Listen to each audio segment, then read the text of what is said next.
Hi, I'm Dr. Jaffer, and this is Got Teeth. So today I'm talking with Dr. Amrit Chana. Amrit's been a friend of mine and also a partner for over 10 years. She runs our Cranston clinic down in the south end of Calgary. Today we're going to talk a little bit about orthodontics in kids. Yes. So, tell me, when should we be bringing children in to get their teeth checked and whether they're candidates for ortho? What are we looking at? Well, age 7 is a good time to assess the child for any potential orthodontic issues that are coming up.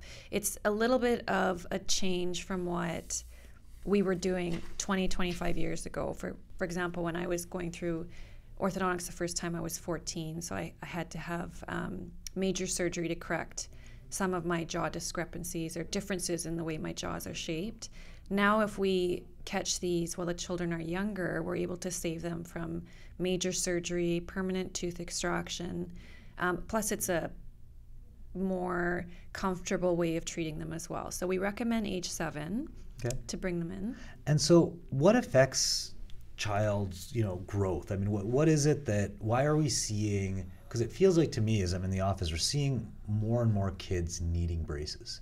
And so what's going on with that? Why do you think we're seeing that, or what kind of things are causing the need for braces or orthodontic treatment for kids? Airway is a big reason why. So when the tongue isn't seated at the roof of the mouth at rest, for the child, their jaw, the upper jaw and lower jaw don't grow together. They don't fit together. And the reason the tongue doesn't sit where it is usually because the child is having a hard time breathing.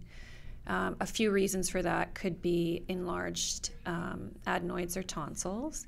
It could be allergies.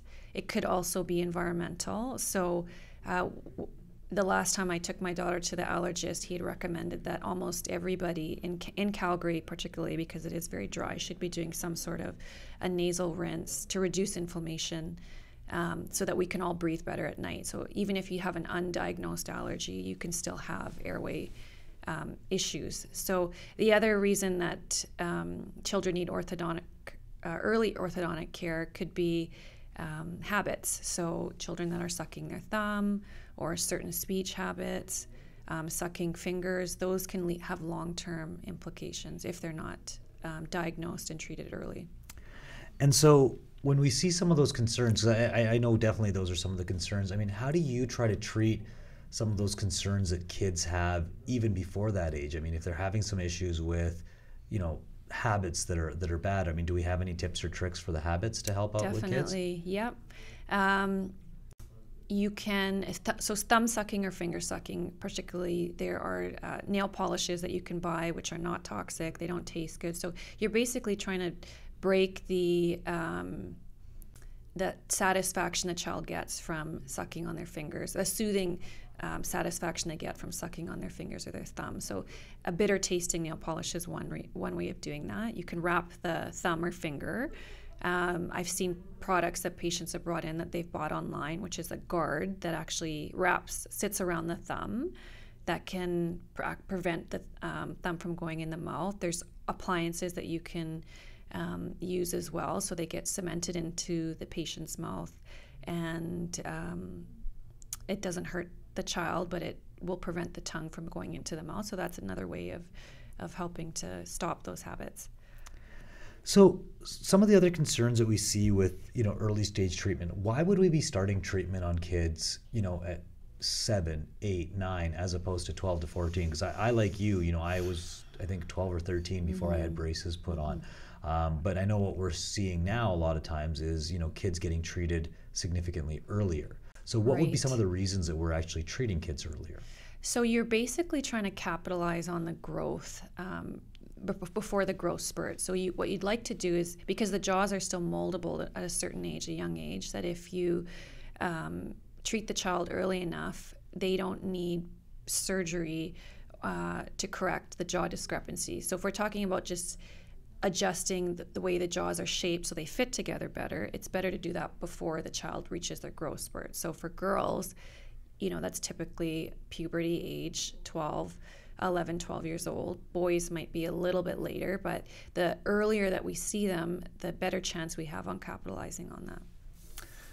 So with kids then, I mean, when do you want to see them at 7, and you actually may start treatment around 7, 8, 9 in terms of you're seeing some significant discrepancies? Will you actually start treating kids at that early age? You know, it really depends on the child and the degree of crowding that's present, or the degree of what the habit is that's present. And the reason being is that if a child can't tolerate what's happening to them, it's really not much of a benefit in my opinion. So you have to look at where this child is psychologically too. Are they ready to have something cemented? And dentally they might be ready. Are they emotionally ready to have orthodontic work? Are they able to take care of their appliance that's cemented in their mouth? Because the last thing we want is a child that has cavities or any other dental issues after the braces or expander is removed. So that's one aspect of it.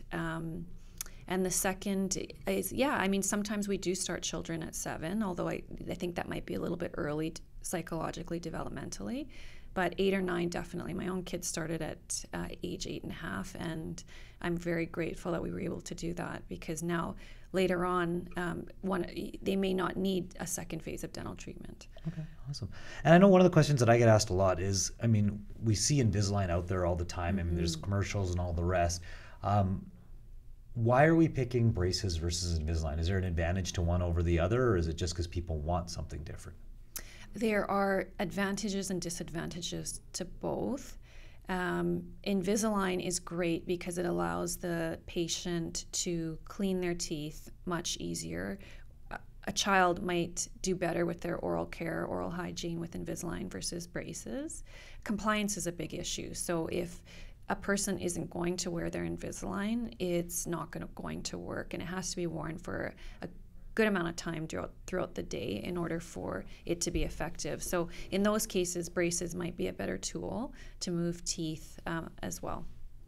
Okay, so I mean, more on the, obviously we do understand that Invisalign you can clean the teeth, but it's in the compliance that really kind of makes a difference. Yes, definitely, absolutely. And so are you finding that, you know, with adults, compliance better than kids, and so that's why we're seeing more maybe Invisalign in the adults and maybe still consider braces in the kids? Yes, definitely. We don't see a lot of Invisalign for phase 1 or early intervention treatment. It tends to be conventional braces, which, you know, and if we're talking about the cleansability of braces, there's so many great tools on the market now for what parents can buy their children with that do have braces that can help keep their teeth clean. Awesome, great. Well, thanks for your time today. It was great chatting. I know a lot of information in here that parents I think can use, and understanding when to bring kids into the office to just get checked for, you know, how their growth patterns are. So I appreciate your time. Yeah, Thanks I appreciate so much. yours. Thank you.